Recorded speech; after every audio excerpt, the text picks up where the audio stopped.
In 10 weeks, 40.7 million Americans have filed jobless claims. That's more claims filed in the previous 178 weeks combined. Think of it this way. If you took every man, woman, and child living in New York City, LA, and Dallas and multiplied them not by 2, but by 3, you'd have about the same number of people who have filed claims since the start of this. Ever since the days of World War II, U.S. unemployment has risen and dropped slowly, gradually, revealing recessions, periodic descents followed by ascents, not one of which touched double digits until April, when the U.S. recorded the largest one-month percentage increase in our history, a shock to the American economic system. They knew they had to get here early because last week the pantry ran out of food. That line stretched, as you say, at one point for half a mile. It stretches still right now. Hundreds at least still in line. Immigrants mostly there who will not get money from the government. Their restaurant and their construction and cleaning jobs have all shut down. If they can't get food for their families here, they may not have food for their families. Bay Area medical teams say hospitals have not been overwhelmed by COVID-19 cases, but they have been surprised by something else, a sharp rise in suicides. The numbers that we've seen are sort of unprecedented. We've never seen numbers like this in such a short period of time. I mean, we've seen a year's worth of suicide attempts in the last 4 weeks.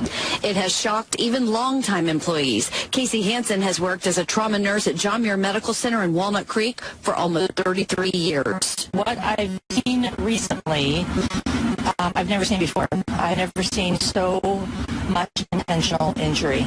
The trauma team here says they are mostly seeing young adults die by suicide.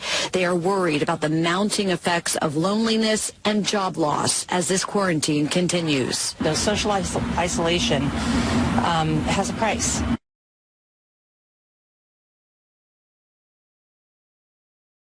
Dr. Fauci, America has changed so rapidly in the last week. When is life going to get back to normal? How long is this going to last?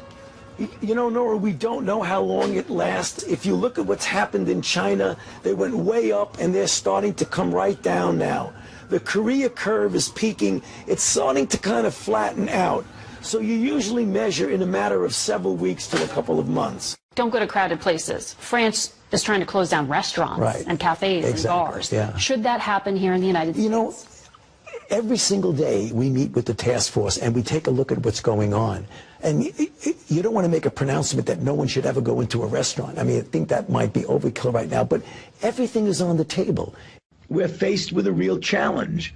You can't stay shut down forever. So it's going to have to be a balance between containing the potential resurgence, which we will hopefully have the capability of doing, at the same time as we march forward to some sort of normalization and reopening not only our country, but the rest of the world. Because if you look at what's going on, so many other countries are trying to do the same thing we're trying to do. The question is, we needed to do it prudently and safely in the context of our ability to respond when you do see these bit of resurgences. And a final question, are you breathing a sigh of relief yet? A sigh of relief? No. I never get ahead of myself. I'll breathe every sigh, you know, as Yogi Berra used to say, it ain't over till it's over. You know, and that's when I'll breathe a sigh of relief, when we're really completely out of this, right? Dr. Anthony Fauci, Director of the National Institute of Allergy and Infectious Diseases, thank you so much for joining me today. It was a pleasure. Good to be with you. Our next expert is Dr. Anthony Fauci. Tony knows what to do. Dr. Anthony S. Fauci. Tony and I. We turn now to Dr. Anthony Fauci. Dr. Anthony Fauci. Dr. Anthony Fauci. Thank you so much, Dr. Fauci. My name is Dr. Tony Fauci. I'm the director of the National Institute of Allergy and Infectious Diseases at NIH. Even celebrities like NBA superstar Steph Curry. Dr. Fauci. Hey, Steph. See Dr. Fauci as the crisis's MVP. Thank you again for you and your entire team protecting all of us. Plenty are grateful. You can join Fauci fan clubs. There's Fauci footwear, even fancy Fauci food. Donuts, in this case. You can buy a Honk for Dr. Fauci yard sign, or you can take a nap on your I Heart Fauci throw pillow. You can ponder whether to go outside while wearing your What Would Fauci Do t-shirt. Or you can stay inside and light your Dr. Fauci prayer candle. And remember Shepard Fairey's famous Obama image? Well, Dr. Fauci inspired others to copy it, giving us a new way to look at hope.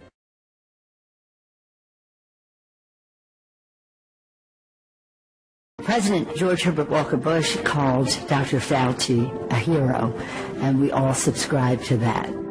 I think of Dr. Fauci. Probably never heard of him.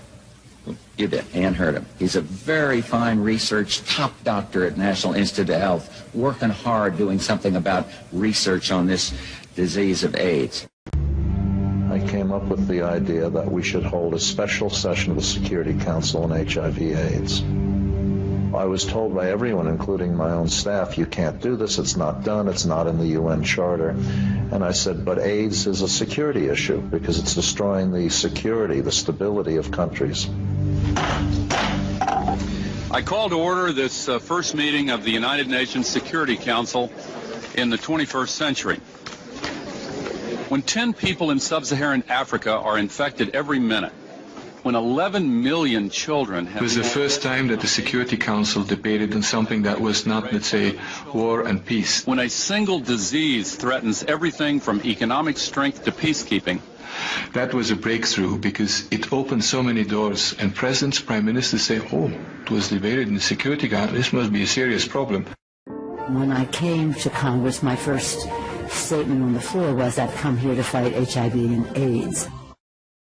As the president arrived for his State of the Union speech, everyone expected him to issue an ultimatum to Saddam Hussein. They were not prepared for what came first. Today, on the continent of Africa,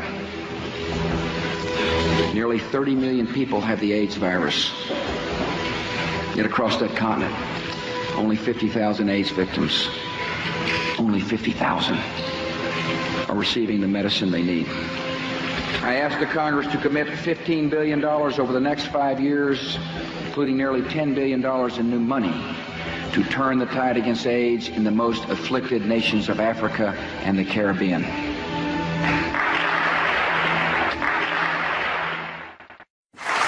The president announced the initiative in Washington and raised the hope that earlier treatment and prevention would soon lead to the beginning of the end of AIDS. Few could have imagined that we'd be talking about the real possibility of an AIDS-free generation. But that's what we're talking about. That's why we're here. The ultimate tool will be a vaccine, and scientists are making great progress.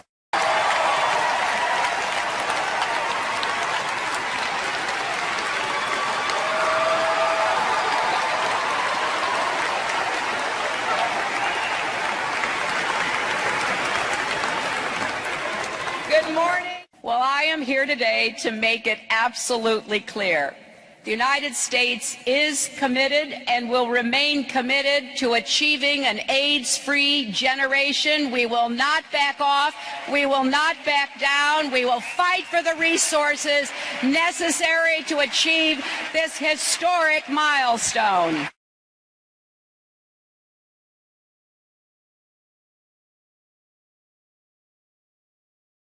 Finally, as you I'm sure have read in the papers, given the fact that we now have the virus in our hands, it is quite possible, in fact it's invariable, that we will develop a vaccine for AIDS.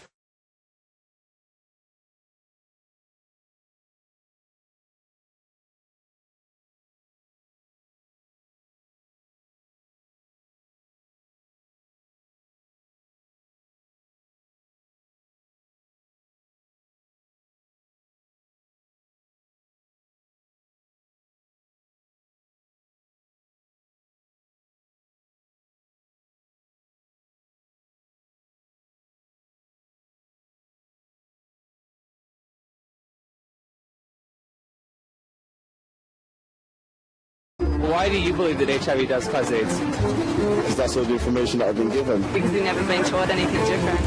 We have read it, heard it. Because that's what the scientific community has told us. Scientists are supposed to observe, experiment, and reason from what they observe. They're not supposed to grab hold of an idea and cling to it and adjust everything else in their perceptions to fit that idea. I happen to be one now of the few people who was there literally from the very first week that this was recognized as a new disease. Let's talk about HIV. Right. When did people first realize that people were getting HIV and then AIDS? That was in the early 80s, I suppose. But why did it take scientists so long to figure out what was causing HIV and then how to prevent HIV from becoming AIDS? Why did that take so long? Well, I'll answer your first question. We first became aware of it in a report of the MMWR from the CDC on June 4th of 1981, followed by one in July 5th, 1981, of the first cases from Los Angeles and then from New York, San Francisco, and Los Angeles. I don't think at all that it was a long time before we found out what it was. The first cases were recognized, even though it was around probably 10 years before. In the summer of 1981, the virus was discovered in the spring of 1983 and proven to be the cause. Discovered by whom? By Francois Barré-Sinoussi and Luc was the Montagnier. Nobel Prize awarded to people who... Yes, yes. It was discovered by one group in France, but proven definitively to be the cause of AIDS by Bob Gallo here when he was at the NIH. Did they both win the Nobel? Francois Barré-Sinoussi and Luc Montagnier won the Nobel Prize. Bob Gallo did not. Good afternoon, ladies and gentlemen. First, the probable cause of AIDS has been found, a variant of a known human cancer virus. Second, not only has the agent been identified, but a new process has been developed to mass produce this virus. Thirdly, with discovery of both the virus and this new process, we now have a blood test for AIDS. With the blood test, we can identify AIDS victims with essentially 100% certainty. You know, it was a political proclamation of scientific truth. Robert Gallo successfully lobbied Margaret Heckler, who was then the Secretary of Health and Human Services, to proclaim his view of what caused AIDS to be absolute scientific truth. And she went on with him in tow and announced that. The conference was held before any of Robert Gallo's papers were published, therefore before any other scientist had a chance to review them and look at the evidence and see if he got it right or wrong. And it was also done right when Gallo had patented the HIV antibody test. So they made sure that his patent rights were protected first, then they did the press conference, and then before Gallo's papers appeared in print, the U.S. Department of Health and Human Services decided from now on we are only going to fund AIDS research that assumes that Robert Gallo's virus is the cause. We are not going to fund research into any other possibilities. Therefore, the scientists who might have wanted to critique Gallo's papers would not be able to do so, at least not with anything supported by the federal government, which is virtually all science in this country today. When Bob Gallo proved that it was the etiologic agent in 1984, we had a diagnostic test approved by the FDA in 1985. So the test was developed, it was gone through the appropriate validation and approved by the FDA. That was really quick, from literally less than a year from the time that it was shown to be the virus that causes this disease. Just because Bob Gallo gets up, takes his sunglasses off and says, "Gentlemen, you discovered the cause of AIDS." That's all we have. New York Times article, CDC report, that's all we have. That's not enough. That's not enough to you know, that is not sufficient to like publish even a meager little scientific paper somewhere.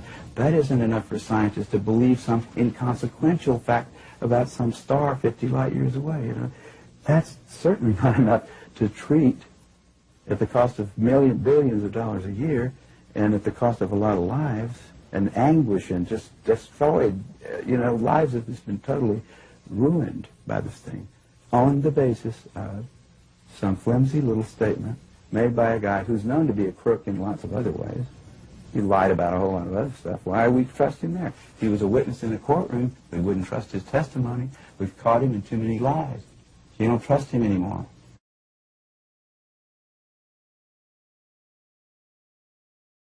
At the University of California in Berkeley, Duesberg became a world-renowned retrovirologist in the cancer program and the first man to map the genetic structure of retroviruses like HIV back in 1970.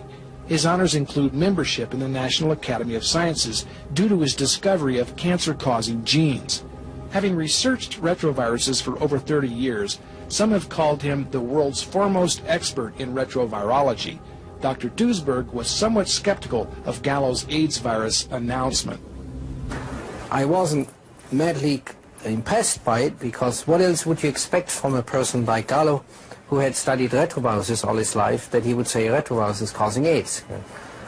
That seemed to be the first coincidence that made me wonder whether that was an authentic claim, or going to be an authentic claim. But I would say it was not a surprise that he would say that. He said it before, that it would cause leukemia or things like Alzheimer's disease, neurological diseases, and it failed. So I was not too impressed that this was going to be a winner now, and it would have been for the first time that a retrovirus would have been pinned down as a cause of a human disease, or even a disease in wild animals. For 18 months, Peter Duesberg studied every scientific publication on HIV and AIDS he could get a hold of. When he finally published his observations in Cancer Research in 1987, he stood alone against the tide of popular opinion and the government-funded AIDS industry. His position has become well known. He argues that HIV is not causing AIDS. It's a harmless passenger virus that has lived in humans for centuries without causing diseases. He believes AIDS is the result of other non-infectious factors like drug use. And ironically enough, AZT, the highly toxic medication prescribed to treat AIDS patients, actually does what the virus cannot, that is, causes AIDS itself. Though Dr. Duesberg's arguments were ridiculed by many and ignored by most, many of his colleagues studied his research and came to the same conclusion. Something is terribly wrong with the war on AIDS. Dr. Richard Stroman recalls the impact of Duesberg's arguments in Cancer Research. It was a remarkable review, and it raised the fundamental issues about viruses as a cause of both cancer and immunosuppression, basic questions that haven't been really responded to in any meaningful way in the almost 10 years since that paper was published. Soon other top scientists joined Duesberg and Stroman in questioning the HIV hypothesis also. Nobel Prize winners Dr. Walter Gilbert of Harvard and Kary Mullis, who invented the PCR. Dr. Charles Thomas, a former Harvard professor, organized a consortium of 12 signatories to address the issue. They would in time become the Group for Scientific Reappraisal of the HIV/AIDS hypothesis. We started out by writing a letter to Nature calling for a reappraisal of the evidence for and against the hypothesis that HIV did in fact do all these things. And there were about 10 or 12 signatories to this letter, and it was rejected, even though many of the signers of the letter were certainly reputable people. We tried Nature magazine, and it was ignored. Then we tried the New England Journal, JAMA, and so forth, and Lancet. In each case, we were rejected. They would not publish this letter. It was only 4 sentences long. It read, it is widely believed by the general public that a retrovirus called HIV causes a group of diseases called AIDS. Many biomedical scientists now question this hypothesis. We propose a thorough reappraisal of the existing evidence for and against this hypothesis be conducted by a suitable independent group. We further propose that critical epidemiological studies be devised and undertaken. That is certainly hardly a bomb-throwing letter, but nonetheless they would have none of it. And being rejected made us angry. So we decided to extend the list of signatories. So it jumped to 30, and then to 50, and then to 100. And then by 1994, up to 600, 188 of whom have advanced degrees. We publish a newsletter. We have a website. So it's a fairly large organization now. Though the scientific establishment has continually ignored Duesberg and the Group for Reappraisal, some individuals are having second thoughts. At the San Francisco International AIDS Conference in 1990, Dr. Luc Montagnier, who discovered the virus originally 6 months before Gallo's claim, made a startling statement. HIV might be harmless. Against his own interest, Montagnier's statement should have been earth-shaking. But the conventioneers paid it little attention and went right on talking about new antiviral drug treatments. Why is the scientific community ignoring the dangerous ramifications of this essential question about the cause of AIDS? Do we have an answer? Yes, in retrospect, we certainly do. Too many people are making too much money out of it. And money is much stronger than truth.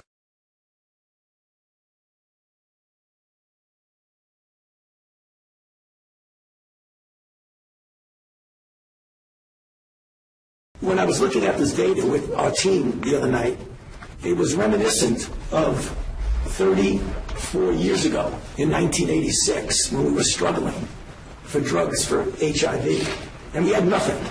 And there was a lot of anecdotal reports about things that maybe they worked, maybe not. People were taking different kinds of drugs. And we did the first randomized placebo-controlled trial with AZT, which turned out to give an effect that was modest. In 1987, the war on AIDS took another drastic turn for the worse. AZT, a toxic chemotherapy deemed too poisonous for cancer treatment, was approved to treat symptomatic and asymptomatic HIV patients in an attempt to kill the virus that causes AIDS. AZT is a DNA chain terminator, a poison designed to randomly destroy the DNA synthesis of reproducing cells.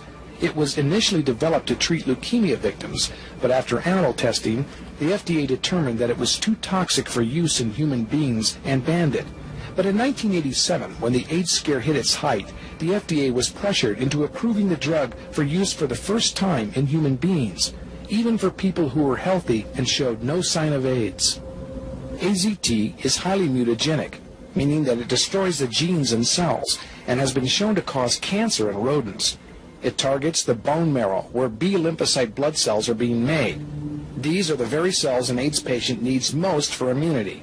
AZT destroys randomly bone marrow, kidneys, liver, intestines, muscle tissue, the brain, and central nervous system.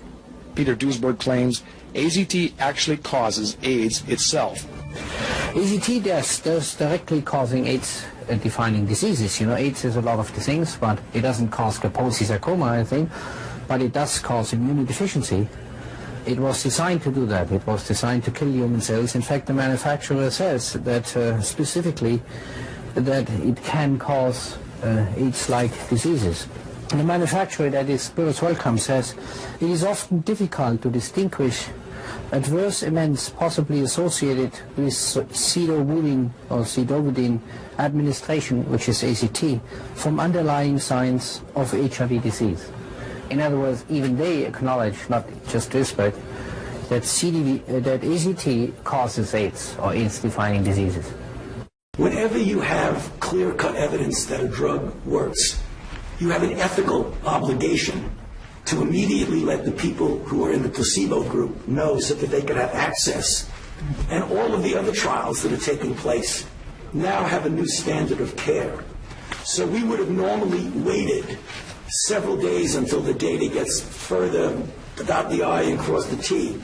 But the data are not going to change. Some of the numbers may change a little, but the conclusion will not change. In his book, Poison by Prescription, journalist John Lawrenson explains how AZT tests conducted by the FDA and Burroughs Wellcome, the manufacturer, were scientifically sloppy and outright fraudulent. During the experiments, patients taking AZT became anemic, suffered low white blood cell counts accompanied by vomiting. Over half had to have blood transfusions. 20% were transfused several times.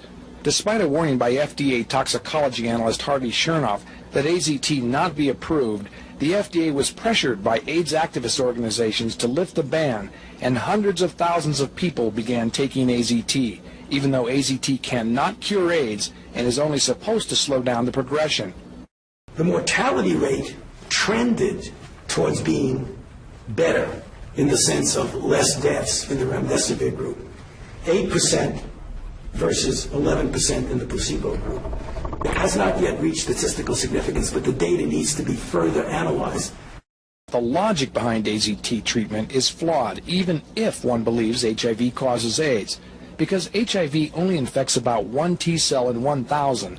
999 healthy T cells must die to kill the 1 cell that is infected, and this can only happen early on before HIV becomes dormant and is still making DNA. Yet AIDS patients are given AZT for months, on into years, randomly destroying DNA in all parts of the body. AZT is expensive and costs between $8,000 and $12,000 a year, most of which is paid for directly or indirectly by the taxpayer. Burroughs Wellcome, now Glaxo Wellcome, the manufacturer, has generated sales over $1 billion a year with AZT. Because of rules allowed by the FDA, a bottle of AZT that costs about $5 to make can be sold for over $500 as a prescription, and much of this markup is being subsidized by the taxpayer. The treatment causes a very similar condition we would expect from an AIDS patient. That's why nobody noticed that there was something wrong with the treatment. I remember in 1992, after I first tested positive, I became involved in an organization called Women at Risk. There were 11 of us at the time on the board and involved in the group. All of us except 3 were on the medications. In the year and a half that I was involved with Women at Risk, every single woman in that organization on the drugs died. Every single one, except the 3 of us who weren't taking them.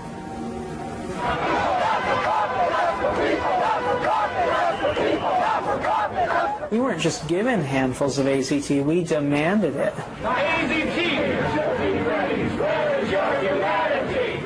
We considered the FDA not giving us these things as being anti-gay instead of being responsible.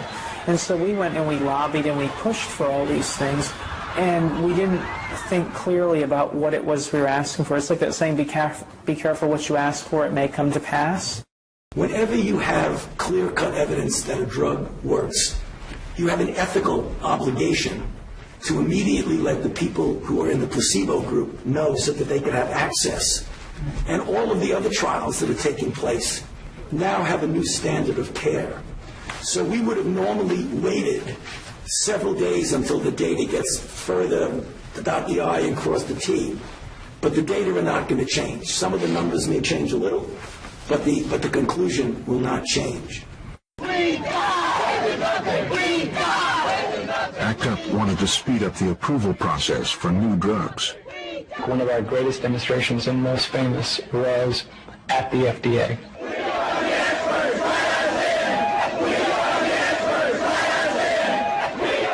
And it was over 1,000 demonstrators, almost all people with HIV, demanding to be heard. I know that there are drugs out there that can save my life, and I want to know why they're not being tested more quickly.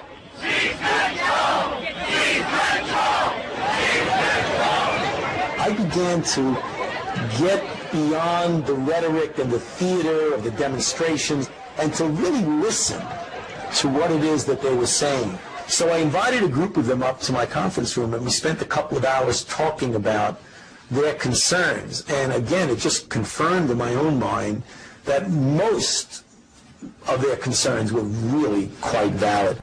So to explain this for people that might be new to this particular kind of fraud, here's how it works.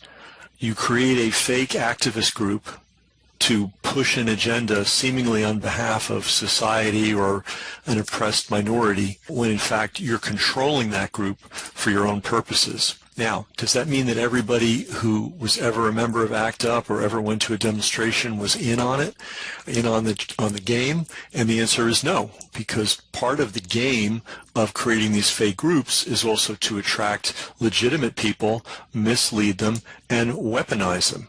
And that's exactly what the drug companies did with ACT UP. Now, the question is, were they playing Tony Fauci, or was Tony Fauci playing along? Let's take a close look at an in-depth narrative he gave about his experience with ACT UP. Watch his body language, and you tell me. Very early on in the course of this pandemic, the activists were making extremely good points about the uniqueness of this, the need to do more, the need to be less rigid in our regulatory approaches towards the approval and testing of new drugs, and the rigidity and lack of flexibility in how we design clinical trials, all of which were the classical way to approach drug development, therapeutic developments, clinical trials, and FDA approval. They wanted to get our attention, so they would do it in a very theatrical way, and they scared a lot, because for the most part, the scientific community and the regulatory community are conservative. And I say conservative, I don't mean conservative in an ideological, political way, but conservative in their approach towards science. It's nice that people are interested who are not scientists, but leave them out of it and lets us scientists make the decision. So they didn't pay much attention to the activists. I, for one reason or other, began reading intensively what they were writing, and even though when they were demonstrating and closing down Wall Street and invading St. Patrick's Cathedral and doing things like that, looking very eccentric and scary to some people, I try to phase that out and just listen to what they said and read what they wrote, and they were making perfect sense. So since I was always out there as a government official, they equated me, my face, my name, with the federal government.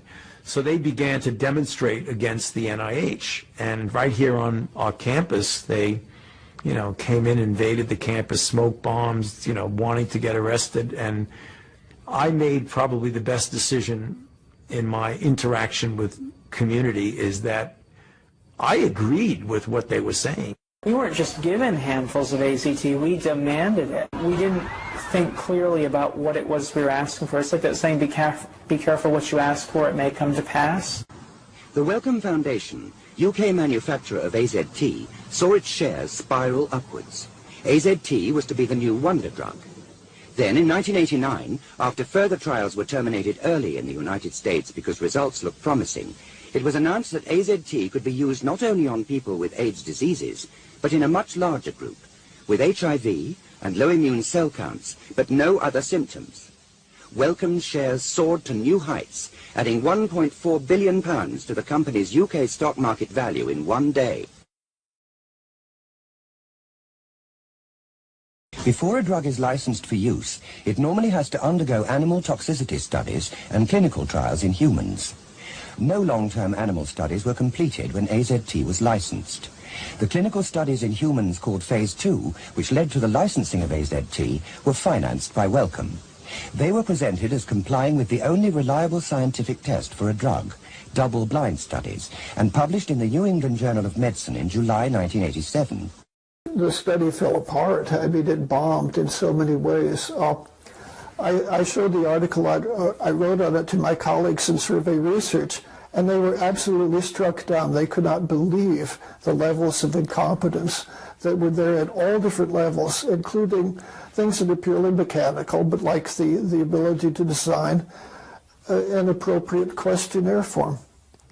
But yes, of course, a drug which is supposed to be given for the rest of somebody's life, if you have something tested for only a few weeks, you have a very poor idea of, what to expect from it.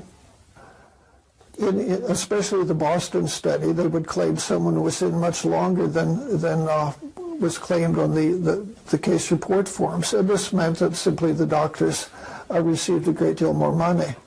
But far more important than this was the reporting of the adverse effects, the toxicities. And this was, the heart of what the study was to measure, that it was safe. And there were many of their patients would have died from the toxicities of AZT if they had not been given emergency blood transfusions. This is serious adverse effect. It means literally that they would have died from the poison. And yet the case report forms, which showed up eventually as official data, they would report no adverse effects. I mean, this is a type of dishonesty. It's hard to go any further than that. Well, the most outrageous case, I forget which one it was, but it was someone who had already been taking AZT, which a few people could. They wanted the new miracle drug, and they were able to get it before it was approved for marketing. And he was entered as a patient in the placebo group. Even though he was still taking AZT, he dropped out almost immediately, but continued to take AZT, and then he died. And they called him a death in the placebo group. I mean, it's hard to cheat any more than that. Of those who were given AZT, they all suffered really severe side effects. Side effect is misleading, toxicities. But a number of them would very definitely have died from anemia, which in the review of animal studies, AZT causes anemia in every species of animal that's ever been studied, including human beings. But they would have died if they had not been given emergency blood transfusions. And yet, according to the official data, the case report forms, these people had no adverse, reactions. The one single most unforgivable thing, there was cheating. There's no reason to believe that Boston, one of 12 centers, was the only one in which cheating took place. It's very likely that the same cheating, maybe even worse, took place in all 11 others. It's just that Boston happened to get an honest investigative team that did their work. Many of the others were going to be investigated thoroughly, and then they said, we just don't have time, so we don't know. But to me, the single worst thing is that they deliberately used data they knew were false. That's the one single thing that can never be forgiven. And we did the first randomized placebo-controlled trial with AZT, which turned out to give an effect that was modest. From scientific meetings, from these conferences, from my personal contacts with people in the field, I can tell you that I've found no evidence anywhere that people live longer, better lives who take these anti-HIV drugs, these protease inhibitors, either alone or in cocktails, as compared to a similar group of HIV-positive people who do not take these drugs. So I do not know where the evidence is for the claims that you see in the New York Times or in CNN or wherever you see it, that people are living longer, better lives as a consequence of taking these drugs. There's two types of antiviral drugs. One is the AZT-style drug, also known as nucleoside analogs. What these drugs do essentially is they just kill cells. The other type of antiviral drug, these are the protease inhibitors, and what they do is they interfere with the activities of an enzyme called protease. Some viruses have proteases, but so do healthy human cells. Either style of drug, you give it to a human, and you either kill or harm healthy cells. The results of the early AZT trial on people with full-blown AIDS appeared to be so convincing that the drug was given a new fast-track approval by the United States Food and Drug Administration before any long-term toxicity trials in animals had been completed. These new regulations specifically will have special criteria that would apply to immediately life-threatening conditions, recognizing that such patients are willing to accept the greater risk than that which normally would be the case. The Wellcome Foundation, UK manufacturer of AZT, saw its shares spiral upwards. AZT was to be the new wonder drug. Then, in 1989, after further trials were terminated early in the United States because results looked promising, it was announced that AZT could be used not only on people with AIDS diseases, but in a much larger group, with HIV and low immune cell counts, but no other symptoms. Wellcome's shares soared to new heights, adding £1.4 billion to the company's UK stock market value in one day. Commercial interests are definitely part of the problem here. And it's also our collective inability or challenge to say, all this time, all these years, all these lives, all these billions and billions of dollars, can we just stop a second and go back to the very beginning and make sure we've got this right? I mean, that is so hard to do. People don't even know it's a lie. I mean, you know, it's not so much a lie as business as usual. I mean, having been in business for a long time, I was in advertising for a long time, and then I had this very successful clothing company. The business of a business is to be in business. You need to find new markets. You need to find new customers. You need to increase your profit margins. If that means going offshore, if that means, you know, taking over new territories, if it means coming up with new products that more people want. And the ideal of every business is to have a government mandate for your product. The antiviral drugs are chemotherapies. They're all based on chemotherapies that have been developed 30 years ago, long before AIDS was known, to kill human cells. Chemotherapy is restricted to a few months and hope the cancer dies before you die. If you started taking any other chemotherapeutic agent for the rest of your life, it would be that agent probably that killed you. You know, when you give chemotherapy to somebody with cancer, you give them a round of it for maybe 14 days or a few days. Hopefully you're not going to kill the patient, you're going to kill the cancer. The patient's going to survive. But you don't keep giving it to him until he dies, because he certainly will. We went from nothing, not even knowing what the virus was, to discovering the virus, developing drugs, and then having a phenomenal response. The epidemic went from a few gay men to now, today, 78 million people having been infected, 39 million deaths, 35 million people living with HIV, and the epidemic still rages with over 2 million new infections each year.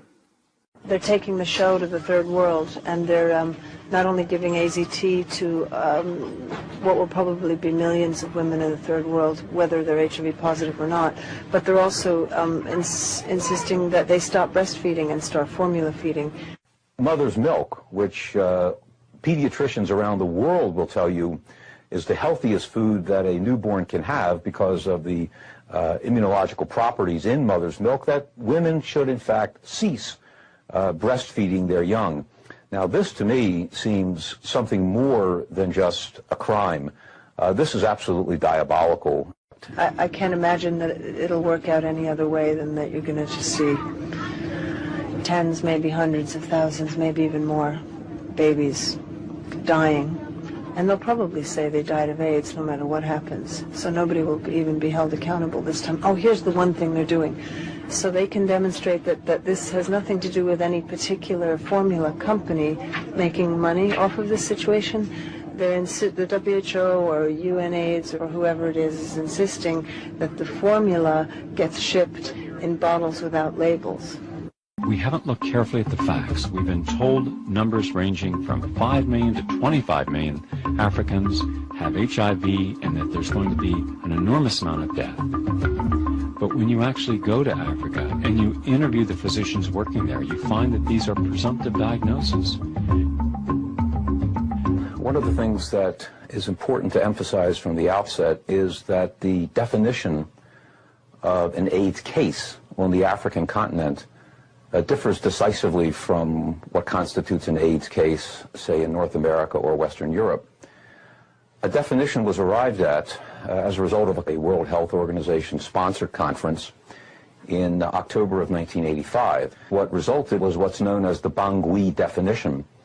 The Bangui definition of an AIDS case in Africa is based on 4 clinical symptoms. The clinical symptoms are a high fever, a persistent cough, loose stools for 30 days, and a 10% loss of body weight over a 2-month period. By that definition, a Western researcher like myself has had AIDS.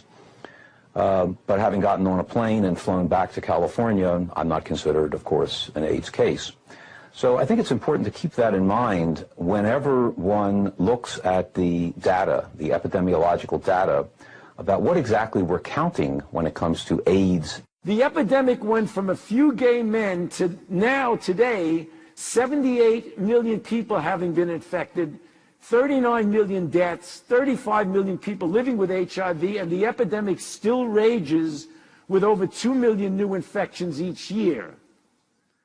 So this is a list of the drugs that have been developed for HIV, and it's extraordinary that I went from 1981 through the middle of the 1990s taking care of people without adequate therapy.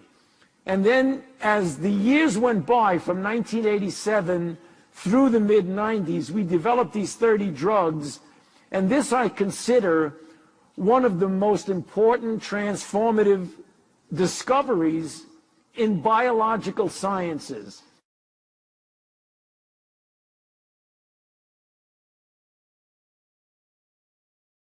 June 5th, 1981. The CDC published a morbidity and mortality weekly report describing cases of a rare pneumonia in otherwise healthy young gay men in Los Angeles. But it was from those reports that the great epidemic of AIDS began to mushroom, and we were in the midst of it before we knew it. It was the first MMWR from the CDC in the summer of 1981, reporting curiously 5 gay men from Los Angeles who were otherwise felt to be healthy, who developed pneumocystis pneumonia, which is only seen in profoundly immunodeficient patients. This is ground zero. The AIDS ward is closed now, but for all the progress, Tony is still haunted by the ones he couldn't save. And as a physician, that's the scorecard. And the scorecard was really, really bad for years. You paid a price. Yeah. Personally? Yeah. So I was heading towards a career in classic infectious disease, and then this particular publication landed on my desk in June of 1981.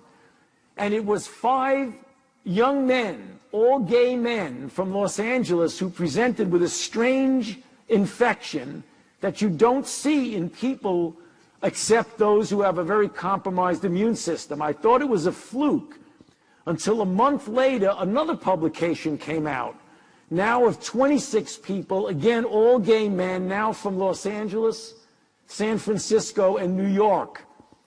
This was the beginning of the AIDS pandemic. And I decided at that point, since I was an infectious disease person, intensely interested in the humanities, and this was an extraordinarily devastating disease with no known cause, that I devoted my career from that time on to HIV/AIDS. And this is a picture of me in the early 1980s at the bedside of an AIDS patient.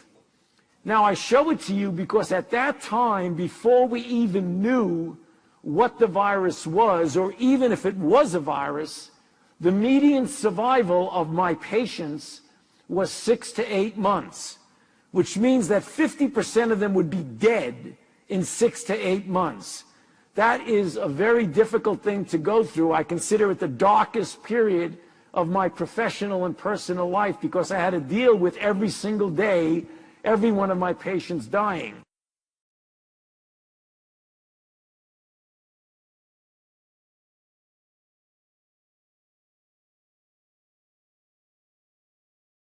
The very first AIDS cases were 5 gay men diagnosed in Los Angeles in 1981 by a doctor named Michael Gottlieb.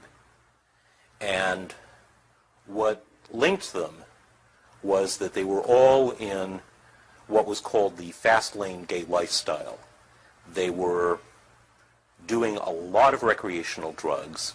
They were taking many different drugs at the same time, combining drugs much more than was the pattern for straight drug users. They also partied a lot. They went to bars, they went to clubs, they went to bathhouses. They met a lot of men. They had a lot of anonymous sexual contacts. And as a result, they were exposed to a lot of the classic sexually transmitted diseases like syphilis and gonorrhea. And because they were getting those diseases, they were also frequently going to doctors and getting antibiotic prescriptions to treat those. All of that created a situation where a handful of gay men were burning the candle at both ends and putting a blowtorch to the middle. And it's no wonder that after a while their immune systems started to collapse and they started getting sick in these unusual ways that previously had only been seen in older people whose immune systems had deteriorated from age. I would watch my friends stay up all night at the baths doing speed and then take a downer, and then in the middle of the day in the afternoon they'd be under the covers twitching. I consciously tried to deal with drugs in a saner way than most of my friends did. There was a ton of poppers. They were everywhere. You would walk into a gay bar, and on the dance floor, it was not unusual to see every probably third person holding a little bottle up to their nose, and you could just smell it everywhere. There's a drug called amyl nitrate that was developed in the 1850s and 60s. Came in ampules, and they became known as poppers because you'd pop them when you open these ampules up to sniff them when you had coronary artery disease. The first AIDS cases, for example, that Mike Gottlieb reported were all 5 gay men. They were young. They all used poppers. Poppers, something you walk around huffing all night. I mean, it says flammable, fatal if swallowed on the side of the bottle. They're walking around huffing it all night long. Why? Gives you a great rush. Poppers was a sex drug. They were in every gay bathhouse, every bar, every porno bookstore across the nation. Poppers were visible on the dance floor in the discos. At the end of an evening, the bartender would announce last call for alcohol, last call for poppers. They became a mainstay of the gay social scene in the late 1970s, were commonly used by large numbers of people in gay clubs and in the bathhouses. And their risk is that they're actually chemically quite similar to drugs given when doctors want to suppress the immune system, i.e. to transplant patients. The chemistry is rather similar, so it's not at all surprising that people who took these drugs quite often would develop immune suppression. The scene is shown in a bathhouse in San Francisco, but it's actually based on a visit that Bill Darrow, one of our research sociologists, and I made to the club baths here in Atlanta. And we were particularly interested in learning more about poppers, nitrite inhalants. So we showed up wearing our government blue blazers. We were the only ones wearing clothes, so we were fairly obvious. And we sat at a little card table and said, "Excuse me, can I talk to you?" And the men were actually incredibly cooperative. They were happy to talk about what they were doing, and particularly about these inhalants. These inhalants actually could be bought in the bathhouse in these bottles with names on them, like Locker Room, which is very appropriate because these things smell like sweat socks. But they could also be bought in these more mysterious-looking brown bottles in gay bookstores and bars, and they were being used to enhance gay sex. So we thought, well, what's in this stuff? Is it possible it's a contaminant that's causing immunodeficiency? So we bought some. I don't know how we put it on our government credit cards. We brought them back to CDC. The environmental health laboratories analyzed them and just found what we thought they had in them, which was butyl, isobutyl, and amyl nitrite.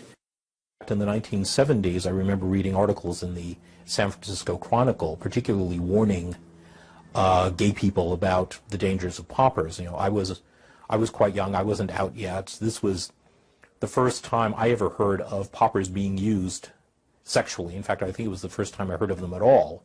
That there were, major front-page articles in the San Francisco Chronicle serving a city famous for having a large gay community, saying, wait a minute, these things are highly dangerous. They, had certain medical uses. They were an emergency drug. They weren't designed to be used every night, and they could do serious damage to your body. Though there are no government-funded studies that examine the long-term effects of drug use in this war on AIDS, The medical literature is full of cases of AIDS-like symptoms among drug addicts.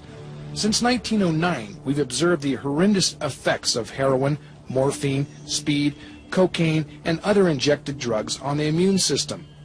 Today, thousands of American junkies who are not infected with HIV are losing the same CD4 T cells and getting the same diseases as AIDS patients. How has the war on AIDS addressed this issue? We've passed out clean needles and told addicts to avoid getting HIV. But one drug that was available legally, nitrite inhalants, commonly known as poppers, are used extensively. Poppers are believed to be the direct cause of Kaposi sarcoma, a rare form of skin cancer that afflicts the nose, throat, lungs, and skin. Kaposi sarcoma has been an indicator disease of AIDS, but it is often found in gay men who are not infected with HIV. In a study published by Toby Eisenstein, rodents showed a mediated dose response in immune suppression after being exposed to nitrites found in poppers. Oh, I think that's very revealing. It showed that NO, nitric oxide radical, is terribly immunosuppressive. But interestingly enough, all of the literature on NO, and I follow it rather carefully by computer, never mentions amyl butyl nitrite, never mentions the word poppers. It's as almost these two worlds are living side by side, but they are not talking to each other. There have been a number of theories as to what the origin of HIV/AIDS is. One of them was a theory that certainly turned out to be completely incorrect, that it's a lifestyle phenomenon.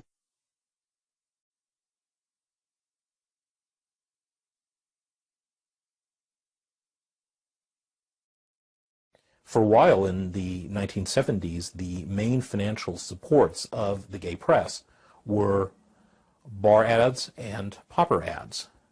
That if you were a gay publisher in the 70s and you got a contract from enough of the national poppers makers, you could keep your paper in business. That it was in that era what the 976 phone sex lines were in the 1980s, and what AIDS drugs had been in the 1990s.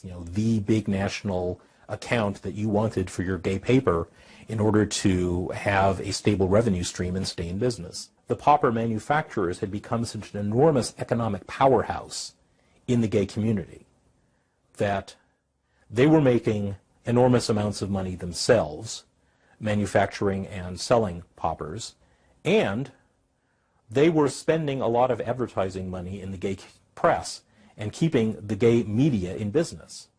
So obviously the poppers manufacturers had a vested interest in making sure their product was not blamed for AIDS.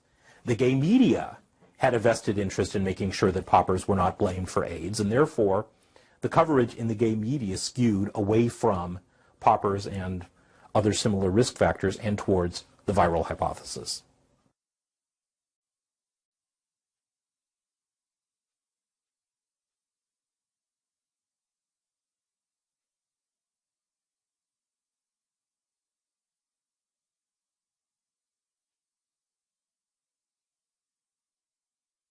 An industry developed around them which actually made it, $50 billion a year or more.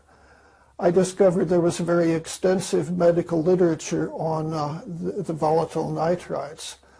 They are very, very bad indeed for the health. In fact, I should probably describe what they do, the toxicities.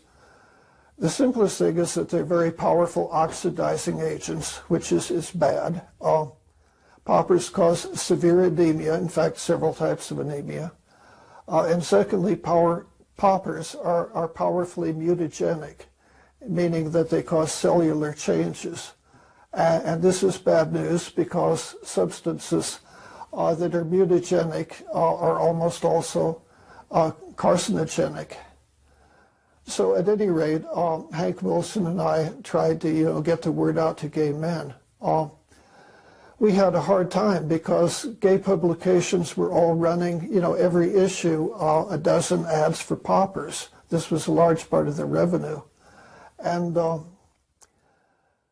there were only, a few gay publications that would even print a letter from Hank or me, let alone an article. There were none of the early AIDS cases who had not used poppers. But I've done my own independent research, which I describe in the AIDS War. One of my informants, Artie Filson, who was very, very active and outgoing in the People with AIDS Coalition, claimed that he had interviewed several hundred gay men with AIDS, and he said that virtually all of them had been heavy users of drugs. He said without a single exception, they had all been poppers users.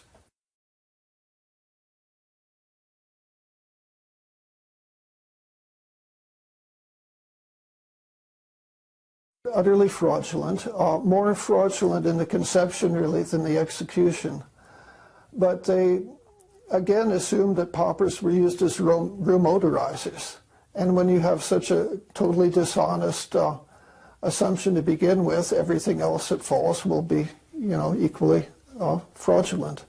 The doses of the mice were exposed to, might not have been 1/1000th what gay men would get in the course of a single evening. Just simply being infected with HIV is not going to do it. You need certain cofactors. Cofactors are not necessary. Dr. Fauci would say HIV causes AIDS without the need for anything else. That's kind of ridiculous. The data that indicate that any different type of infection like mycoplasma or something like that is a necessary cofactor. I believe those theories have been debunked. What the fuck does he mean? Sorry. What's it in James Torres the kind of, what does he mean that there are no cofactors? Where's he coming from? There's cofactors for everything. And I understand there are a lot of people, if you ask them about HIV causing AIDS as being a fact, they'll say, of course, it's indisputable. And the very fact that they will say it's indisputable might lead you to question their ability to understand the scientific method. People who think any scientific fact is indisputable don't understand about scientific fact. It has become a very emotional kind of thing because people actually, they get personally committed to what really is a body of evidence that can be analyzed, by lots of people. And at this point, there's so much of it out there, nobody can really analyze it, all of it. But nobody can write a review of it that says HIV causes AIDS because of this.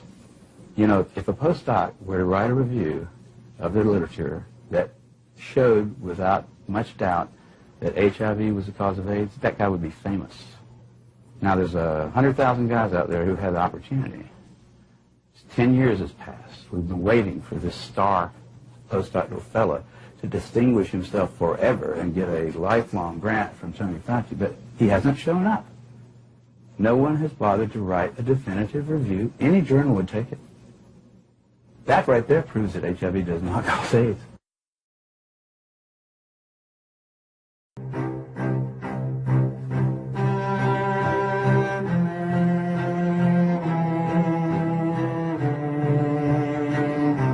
Let's just talk for a moment about testing. What are your thoughts on someone going out and getting a quote-unquote AIDS test? Really, when we say it's an AIDS test, that's a misnomer. It's not a test for AIDS at all.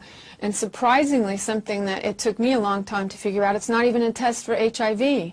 The test is for antibodies that are supposed to be antibodies to HIV, but they're not. It's a test for non-specific antibodies that may or may not have anything to do with HIV. A very heavily referenced review article on the validity of the HIV tests had more or less concluded that they had never been validated.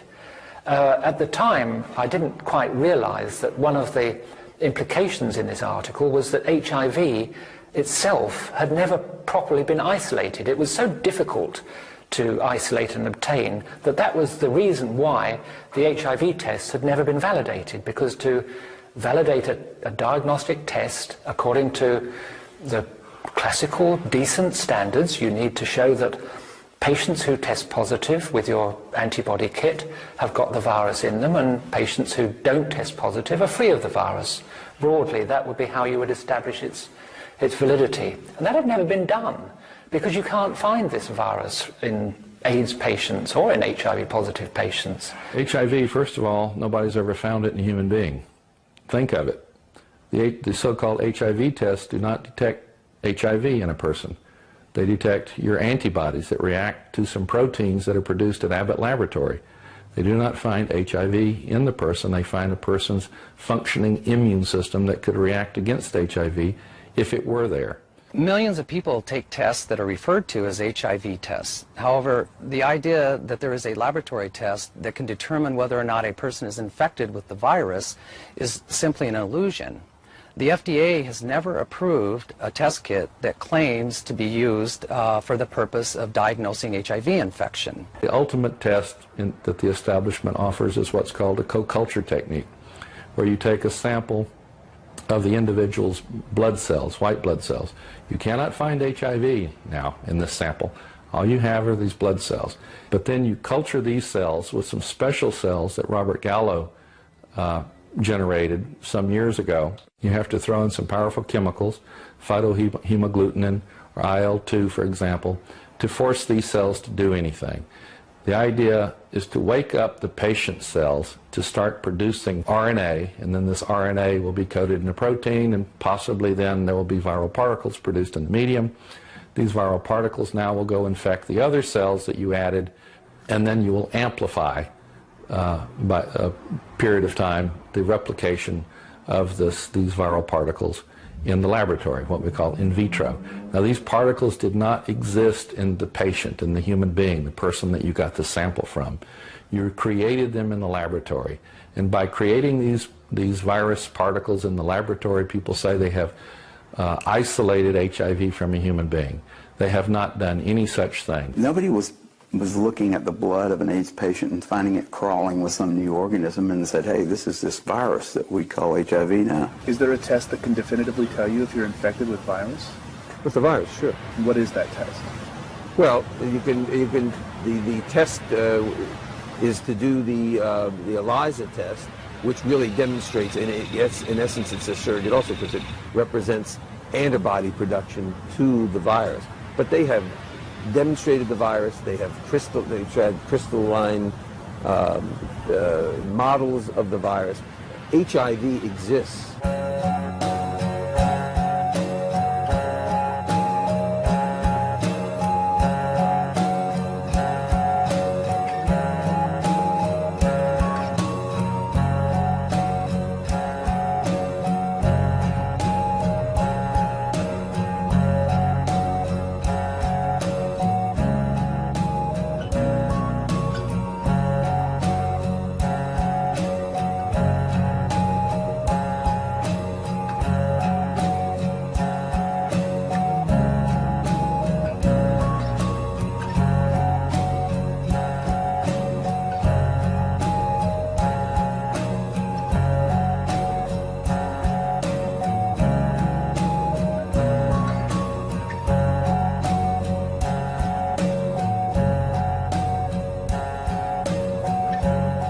I don't recommend people ever getting tested. The reason is I don't know what the tests mean, and I think no one else knows what the tests mean. I've never seen any evidence that what these tests purport to show, they're actually showing, namely the presence of a virus, the presence of an exogenous virus.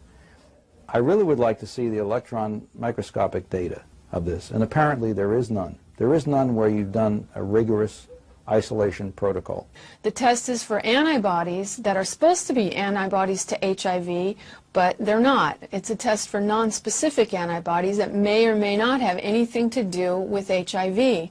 So it's not at all like we're being told, and it's really, when you think about it, if you're told that testing is responsible, it's a pretty irresponsible test to be taking. In the gay community, everybody tests all the time.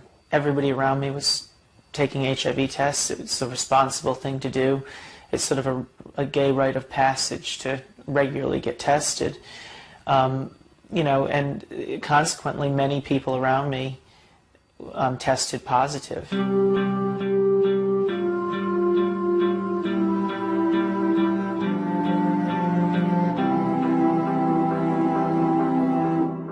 In essence, AIDS is advanced HIV infection as opposed to early HIV infection. AIDS is when you're ill, and HIV infection without AIDS is when you're heading towards being ill but you're not ill.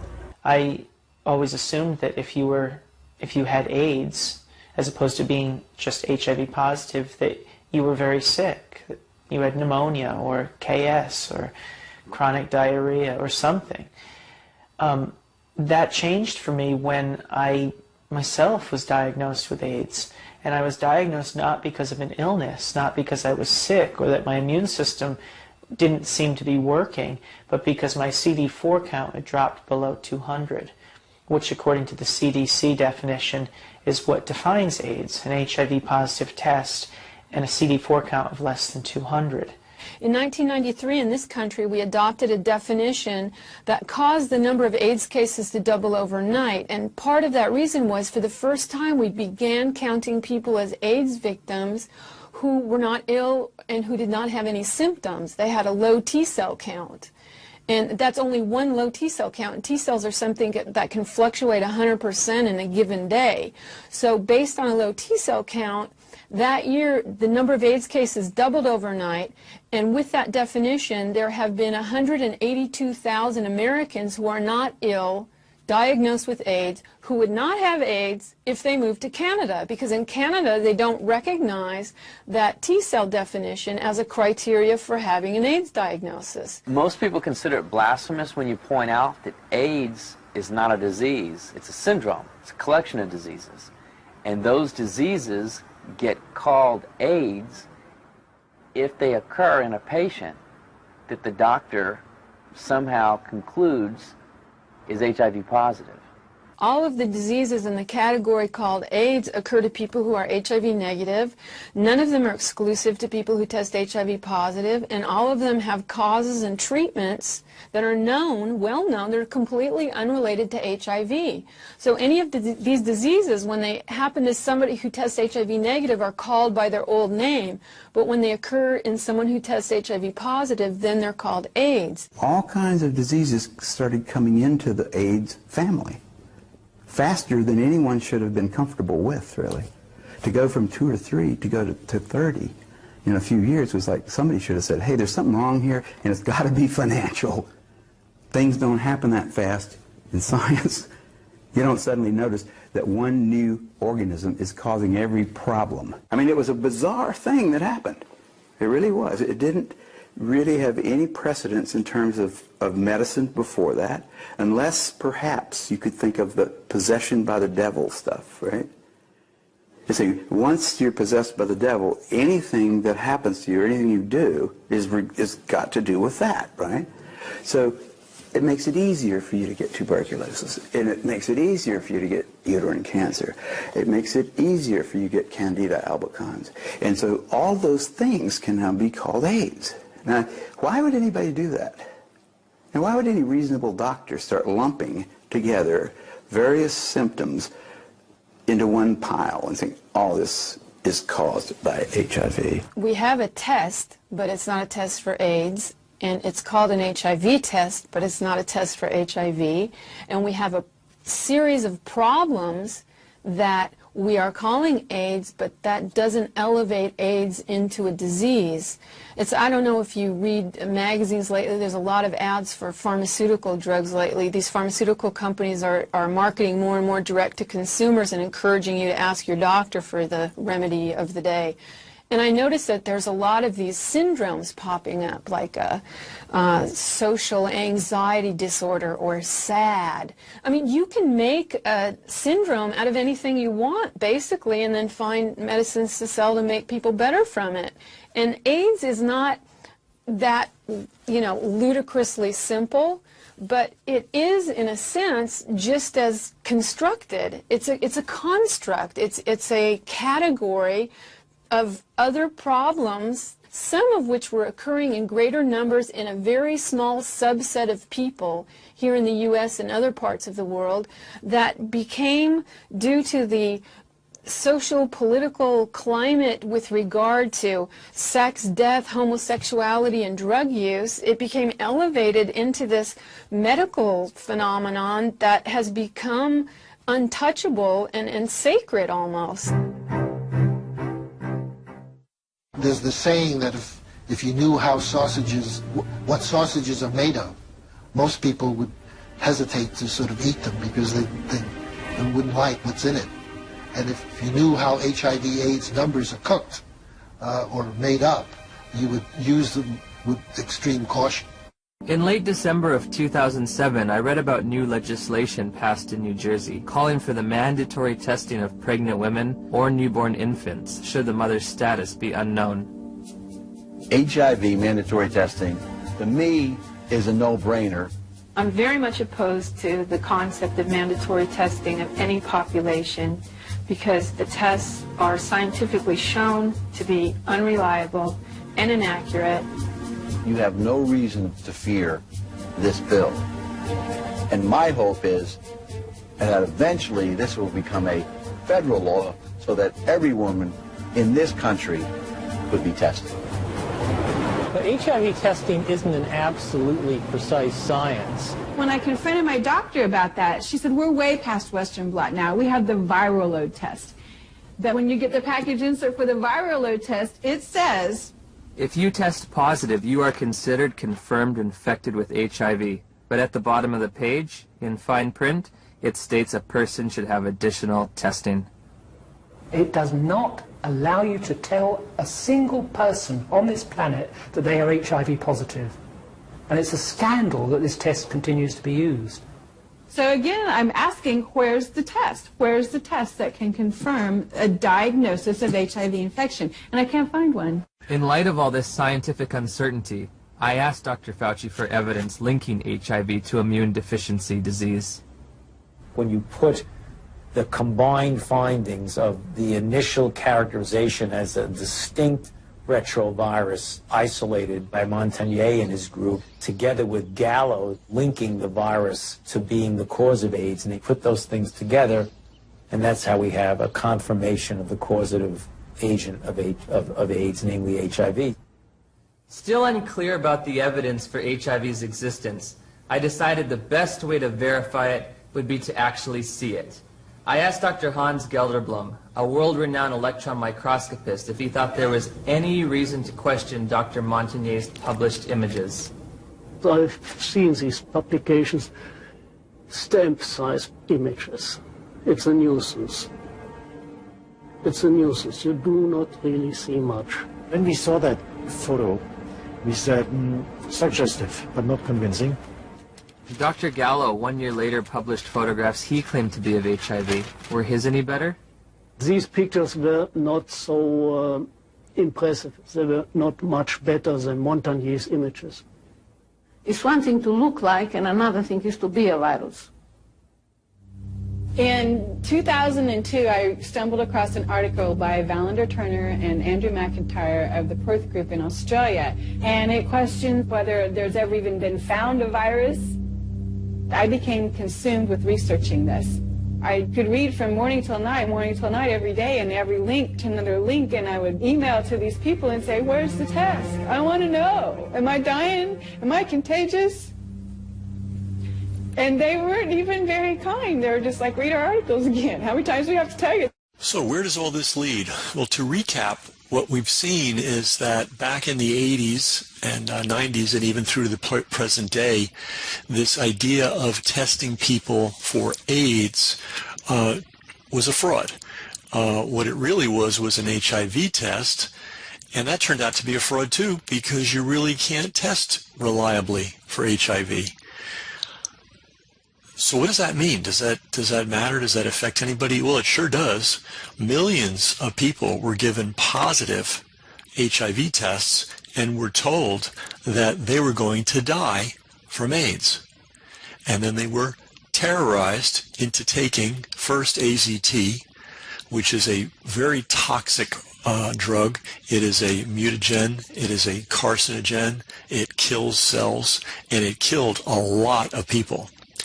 And then Fauci and friends got more sophisticated, and they lowered the AZT dose, and they mixed it with a whole bunch of other toxic drugs, and they called it a cocktail. And then they went out and decided, hey, we're going to test the world. We're going to test pregnant women to make sure they're not carrying the virus. Not that they were sick, not that they had any symptoms, but they wanted to see, are they carrying the virus?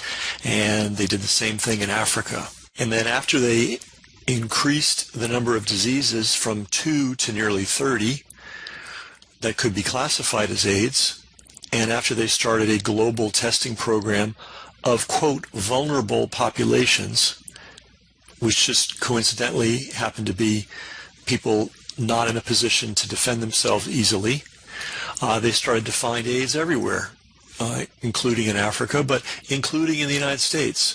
And wouldn't you know, one of the communities they found a lot of AIDS was the African American community. And they tested a lot of women, and they found a lot of HIV positive women. And they decided, well, let's go forward and see what Dr. Fauci decided to do. We're at NIH today to talk to Dr. Tony Fauci about the Mississippi baby. Doctor, can you tell us about the announcement that was made this week? Well, the Mississippi baby, as many people know now because it got considerable publicity, was a child that was born of a mother who was HIV infected, but who unfortunately had no prenatal care and was not receiving antiretroviral drugs. Did you get that? This is a woman who had a positive HIV test, which he calls HIV infected. Okay? Not the same thing, not accurate, not scientifically sound, as we've seen before. But he makes that leap. And then he says, unfortunately, the mother was not getting drugs. So in Tony Fauci's world, if you are a poor African American woman or a poor African woman and you come up positive on one of these unreliable tests, in his world, the best thing that could possibly happen to you is that you would be given a lot of carcinogenic and mutagenic drugs to, quote, control the virus.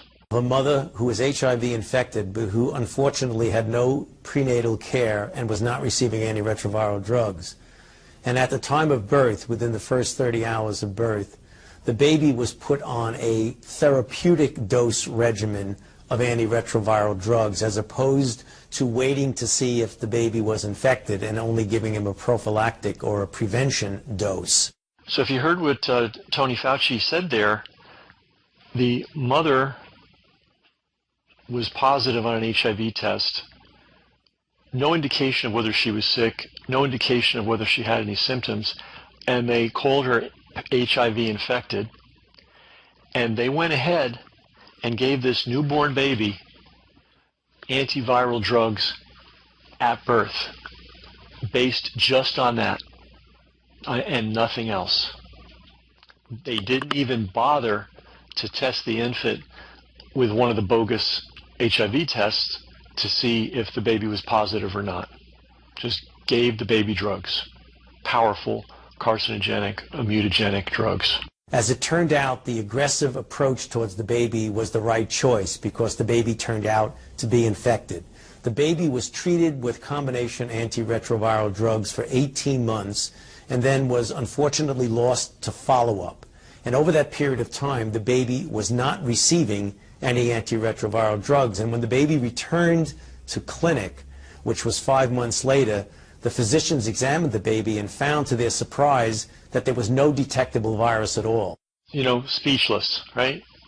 Without, you know, based on a unreliable test, based on no symptoms, based on nothing, and then not even testing the infant, they decided to put the infant on antiviral drugs. And they considered that a good thing to do. And then luckily, temporarily at least, the child escaped the clutches of these maniacs for a period of several months. And when they retested the infant had no HIV in that particular test. And we already know how unreliable and nonsensical all those tests are. And Fauci expresses surprise. Now, there's a lot of twists and turns in this case, and it just goes on and on and on. And Fauci keeps twisting it and twisting it and twisting it until he proves what he wants to prove, which is it's a good idea to do these kinds of things. It's a good idea to use an unreliable test on pregnant women, and if they come up with a positive reading, to put them on antivirals. And then when their infants are born, no need to test them, and you don't even need to have a pretense of testing them, just put them on antivirals too. So this is what's going on in the United States right now. This is what's going on in Africa.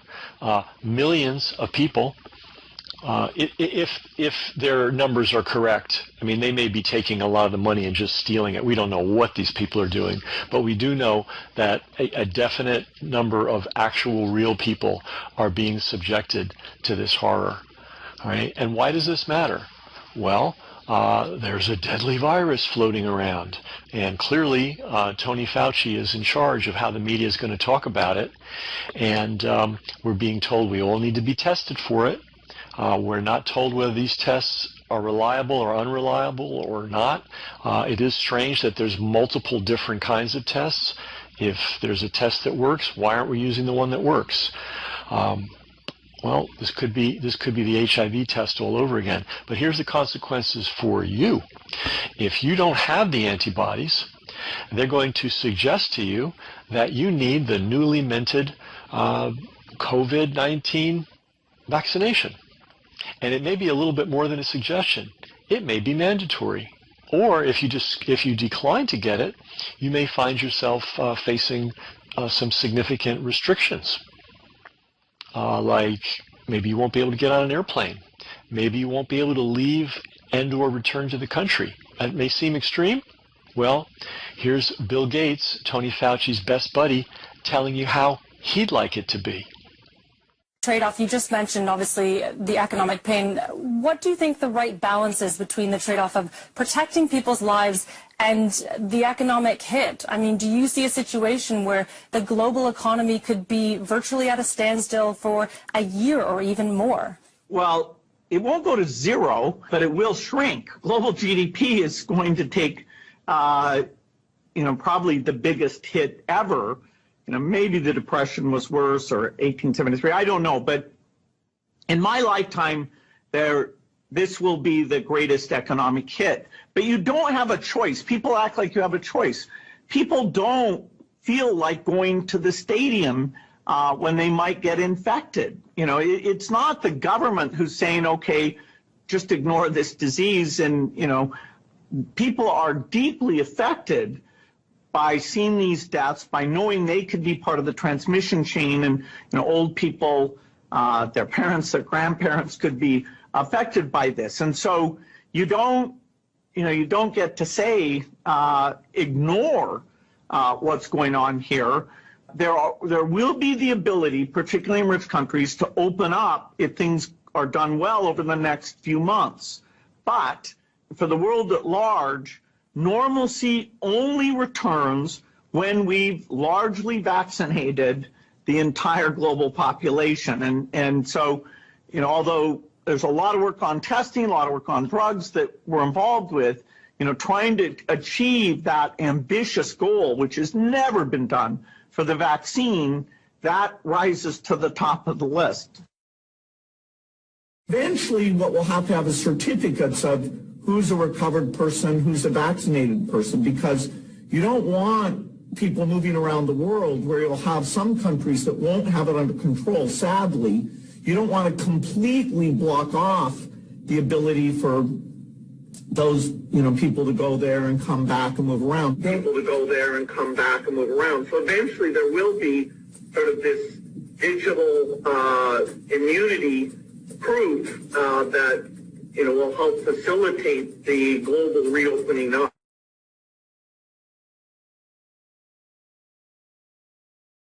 AIDS is a chronic, long-term breakdown of the immune system that can be caused by multiple factors, generally more than one of them operating within any particular person with AIDS or with what has been described as AIDS.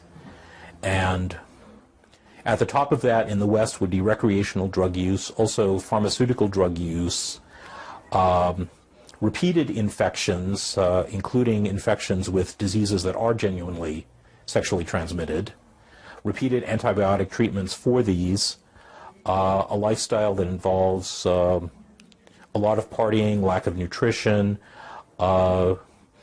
and in the less developed world, AIDS is primarily a disease of malnutrition, starvation, and the endemic infections that have been part of those environments for years. Looking back, over 25 years, I think I'm probably the longest running AIDS dissident. I began in earnest, well, actually in about 1981, but, in earnest in 1983.